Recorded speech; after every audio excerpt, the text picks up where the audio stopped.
হলো হযরতে আলী। আমি দ্বিতীয় দরজায় আর বানাবো না। ওয়ালি কলন্দর ডেকে বলে, আল্লাহ তুমি ওয়াদা দিলা যাহার সাবে বান্দা তাহাই পাবে, কিন্তু দুইটা জিনিস চাইলাম, তুমি আল্লাহ আমাকে দিলা না। আল্লাহ ডাকতে বলে, ওয়ালিরে যা চাবি তাই পাবি সব। ওয়ালি কলম ধরে ডেকে বলে, আল্লাহ আমি চাবো আর চাবো না, আগে তুমি দুইটা দিয়া নাও। আমার আল্লাহ ডাকতে বলে, ওয়ালি ঠকে গেলি। ওয়ালি কলম ধরে ডেকে বলে, আল্লাহ আগে দুইটা দিয়ে নাও। আল্লাহ ডাকতে বলে, বোয়ালিরে তোমার নাম রাখলাম আমি বোয়ালি কলমদর। বোয়ার তো সুগন্ধি, যে সুগন্ধি আমার নবীর খাতিরে দিলাম। আলী অর্থ শক্তি, এমন একটা নাম তোমাকে রেখে দিলাম, আলীর পাওয়ার তোমার ভিতরে দিলাম। তোমার নাম রেখে দিলাম আমি বোয়ালি কলমদর। তোমার মুখের দিকে যে একবার তাকাবে, ওই বান্দাটাও আল্লাহর ওলি হয়ে যাবে। যেটাই আমি তোমার ওই নবীর খাতিরে দিলাম, হযরত আলীর পাওয়ার দিলাম। হে দুনিয়ার মানুষের, আরে মানুষের ভিতরে যে কি পাওয়ার, যে মানুষটার খবর না নিছে ওই মানুষটা আল্লাহ পর্যন্ত পৌঁছাইতে পারে না। মানব সেবার চাইতে আর কোন জগতে সেবা বস নাই। জগতের মধ্যে সবচাইতে শ্রেষ্ঠ সেবা হলো মানব সেবা। সেটা হলো 1 নাম্বার আল্লাহকে চেনার 1 নাম্বার সেবা হলো মানুষ সেবা। এই জন্য সাহাবীরা রাসূলকে সেবা করেছেন, আগে আল্লাহকে চিনেন নাই, আগে রাসূলকে চিনেছেন, তারপর আল্লাহর বর্ণনা পেয়েছেন। সাহাবীরা আল্লাহর বর্ণনা শুনে তারপর রাসূলের কথা শুনে তারা ইবাদত বন্দেগী করেছেন। এই ব্যাটারি চার্জ করেছেন তারা। এই ব্যাটারি যদি চার্জ না করতে পারেন, কাল কিয়ামতের মাঠে আমার আপনার চেহারা 12 প্রকারের 1 প্রকার হতে পারে। হতে পারে কুকুরের, হতে পারে বিড়ালের, হতে পারে গুইসাবের, হতে পারে বানরের, হতে পারে কটার, হতে পারে ব্যাঙে। এখন এই 12 প্রকারের চেহারার মধ্য থেকে আমার মানবাত্মায় পরিণত করতে হবে পরমাত্মায় থেকে। যদি এটা না করি, কাল হাসরের ময়দানে হতে পারে মানকানা ফিহা জামা ফাওয়া ফিল আখিরাতি জামা। যে ব্যক্তি দুনিয়াতে অন্ধ থাকবে সে ব্যক্তি পরকালে অন্ধ। পরকালে অন্ধ মানে জাহান্নামের রাস্তা। জাহান্নামের রাস্তা, এই রাস্তার থেকে বাঁচার জন্য কামেলে মুকাম্মেল আল্লাহর ওলিরা আত্মা শুদ্ধি করার জন্য আমাকে আপনাকে এই কালবলথিবা দেখাই দিয়েছে। তারা হলো জগতের মধ্যে কোষ্ঠী পাথর। যেমন বাদশা মহাসিন এমএ পাস করার পর তার একটা ধারণা ছিলেন যে আমি একটা ধার্মিক মেয়ে যদি পেতাম তাকে আমি বিয়ে করতাম। ওই যুগের মধ্যে ধার্মিক মেয়ে ছিলেন হযরতে রাবিয়া বুসরি। নাম কি ছিলেন? হযরতে রাবিয়া বুসরি। এই রাবিয়ার সন্ধান পেয়ে বাদশা মহাসিন নিজেই দুলদুল গুড়া সাজাইয়া যখন রওনা হলেন, রাস্তায় দেখা হলো রাবিয়া বুসরি। বললেন, রাবিয়া তুমি একটা যুবতী মেয়ে, আমি একটা যুবক ছেলে, আমি এই দেশের বাদশা, আমার নাম বাদশা মহাসিন, এমএ পাস করেছি, তোমাকে ধার্মিক বলে আমি তোমাকে বিয়ের প্রস্তাব নিয়ে এসেছি। তুমি যদি রাজি হও আমি বাদশা মহাসিন তোমাকে বিয়ে করতে পারি। রাবিয়া বুসরি বললেন, ইউবাইনুকা, আমি আমার পীরের কাছে জীবন জৈবন বিক্রি করে দিয়েছি। জোরে করেন না সুবহানাল্লাহ। আমার পীরের হুকুম ছাড়া আমি বিয়ে বসতে পারি না। তোমার পীর সাহেবের নাম কি? ভাই আমার পীর সাহেবের নাম হলো শিবলি রহমাতুল্লাহ। শিবলি আবার কে ছিলেন? এই শিবলি রহমাতুল্লাহ ছিলেন হযরতে আলী রাদিয়াল্লাহু আনহুর খাস খলিফা।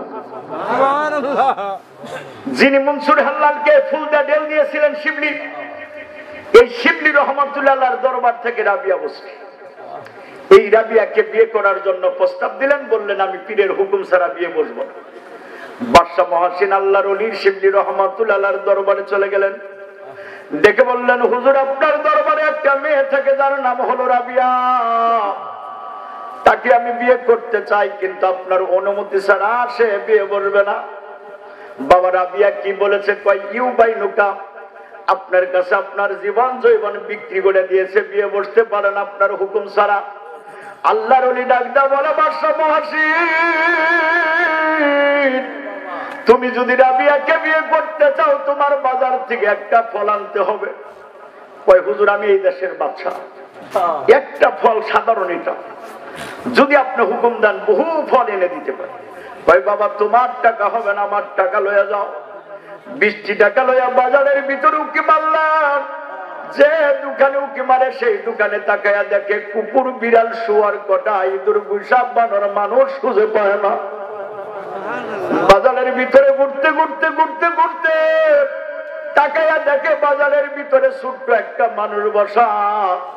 যায়া সালাম দিছে, আসসালামু আলাইকুম। কয় ওয়ালাইকুম আসসালাম। বাবা ফল আছে কিনা? কয় আছে। ফলটা হাতে লইয়া মনে মনে বাবা জীবন ভরা হাট বাজার করলাম, কোনদিন এই কুকুর, বিড়াল, শুয়ার, কটা, বানর, গুইসাপ কোনদিন হাট বাজারে দেখলাম না। আজকে দেখি আমার এই কুকুর, বিড়াল, নানান কিছু। আমার রাবিয়াকে বিয়ে করার দরকার নাই, আগে জানতে হবে কুকুর, বিড়াল কেন দেখলাম। ফলটা হাতে লয়ে আল্লাহর ওলি শিবলি রহমাতুল্লাহর দরবারে গেছে। যায়া দেখে পূর্ব দিকে মুখ করে আল্লাহর ওলি শিবলি রহমাতুল্লাহ বসে আছে।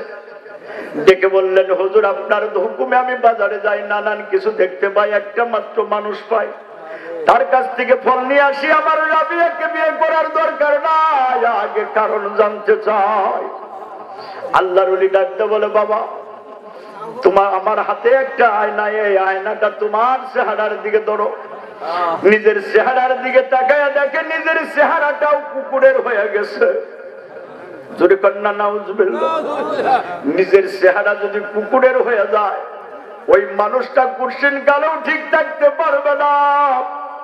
শিবলি রহমাতুল্লাহ দরবারে ডাকতে বলে, হুজুর আমার রাবিয়াকে বিয়ে করার দরকার নাই, আগে জানতে চাই আমার কুকুরের চেহারা কেমনে হইল, কারণ বুঝতে চাই। আল্লাহর ওলি ডাকতে বলে, বাবা তুমি কি আল্লাহর কোরআন পড়ো? আল্লাহ বলেছেন, কাদাবুলাহা মান যাক্কাহা ওয়া কাদ খাবা মান দাসসাহা। কাদাবুলাহা মান যাক্কাহা, যারা এই আত্মাকে, এই কলবকে, হৃদয়কে পবিত্র লাগছে তারা সাফল্য লাভ করছে। ওয়া কাদ খাবা মান দাসসাহা, যারা এই আত্মাকে কুলুষিত করছে তারা ধ্বংস হয়ে গেছে। বাবা তোমার আত্মাটা এখন পর্যন্ত কুলুষিত, এই জন্য তোমার চেহারা কুকুরের, কাল কিয়ামতের ময়দানে তোমার চেহারা কুকুরের হয়ে উঠবে।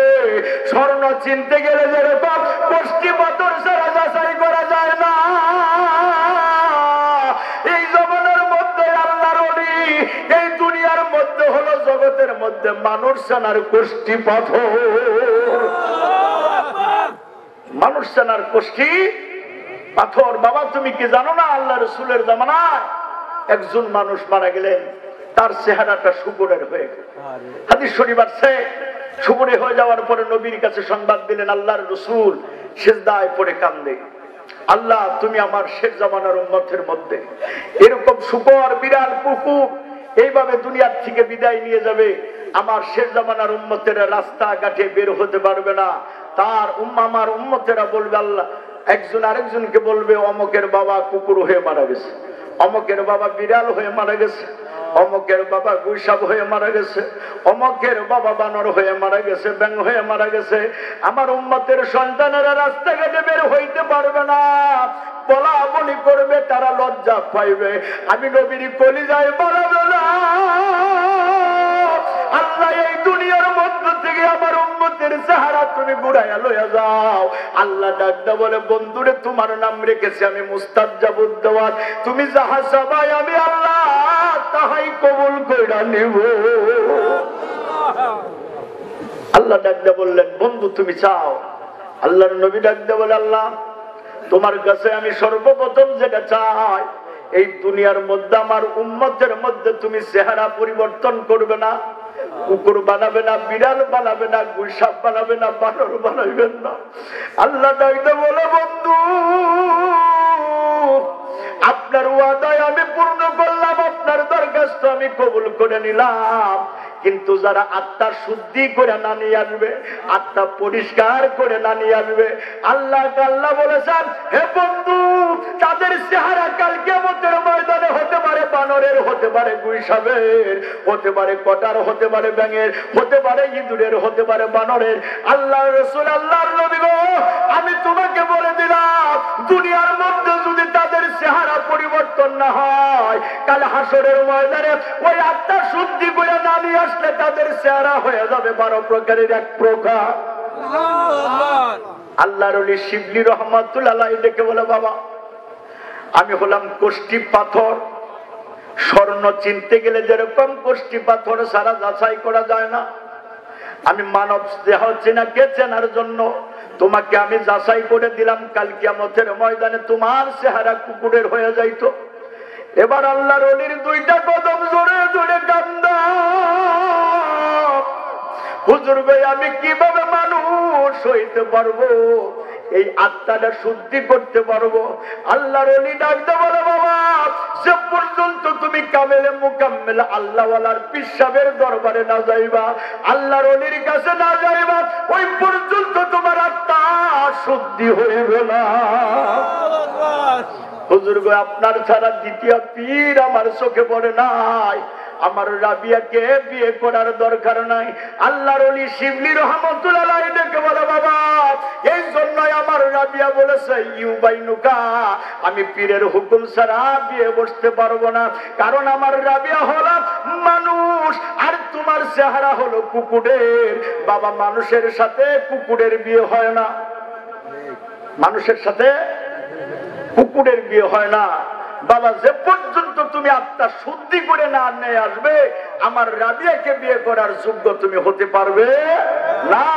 এই জন্যই আমার রাবিয়া বলেছে ইউবাইনুকা, আমার পীরের কাছে হুকামি জান বিক্রি করে দিয়েছি। জোরে করুন না সুবহানাল্লাহ।